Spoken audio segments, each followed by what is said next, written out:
Mancada PLP considera a resignação presidente e autoridade dele, também a divergência e competência entre entidades Sheluk.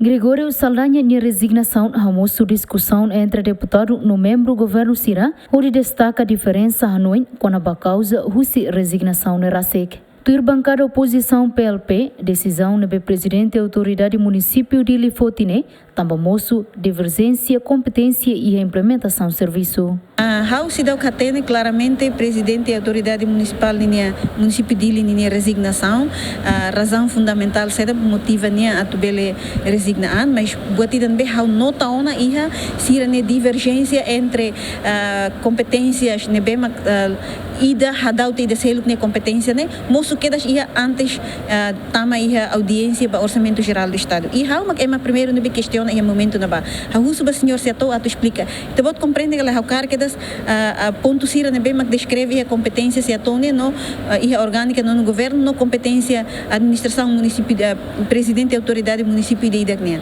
infelizmente sira lá foi explicação bem né então tamba ami hareona ami horona isso se conflito de interesse entre parte ruane mas a minha cara gato lori mai parlamento foti para sir halo explicação o de hare lacunas ne iha lei ka ema mak la compreende duni lacunas ne lei mak halo choque malu be o de competência sir choque malu ka ema ida be assumi knar ne la compreende duni saída ma quer que iha ida ne competência. Mas bem deputado Natalino dos Santos defende kata Gregório Saldanha e a direito a tu resignação.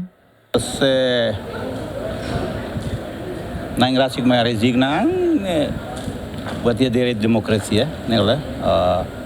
Se for falar de bang tempo vai mais cedo. Agora se está to briga mas lá belo porque pam rasik me tal serviço agora nem rasik me cá lá coiona e resigna e já tem que respeitar, né direito é amanhã.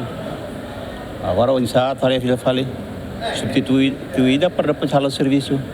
Continua o processo de serviço e a município dele. Né bahau e buat tidak normal assumir cargo é responsabilidade. Mas que não é vice-ministro assunto parlamentar Adérito Hugo comenta Gregório Saldanha de demissão né direito pessoal não tem que respeitar mas bem governante né lá foi comentário com a alegada interferência externa que descontentamento relaciona a orientação do serviço nian. Se no caso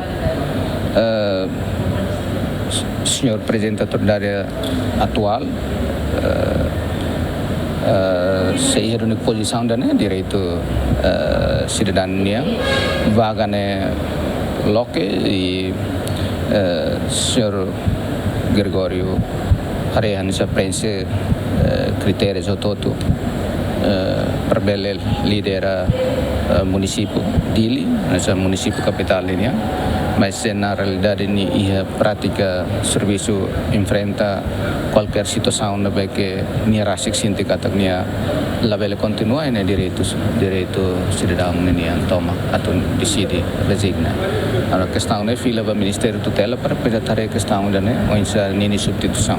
A questão selo com uma descontentamento sobre a orientação do serviço o portfólio do serviço ni anda que ia perturbação se entidade selo ao level para comentar. Gregório Saldanha simo posse no dar presidente da autoridade município dele e a lorong ida fulang março tina rinuru runulu resinat nebe mai queda sonia compromisso a tu reorganiza cidade dele saidia clio o programa prioridade sanulu resinrua. Mas bem mandato ne será completa tinanida, Gregório Saldanha oficialmente declara resignação do Husinia responsabilidade anesan presidente da autoridade município dele. Equipa cobertura, GMN.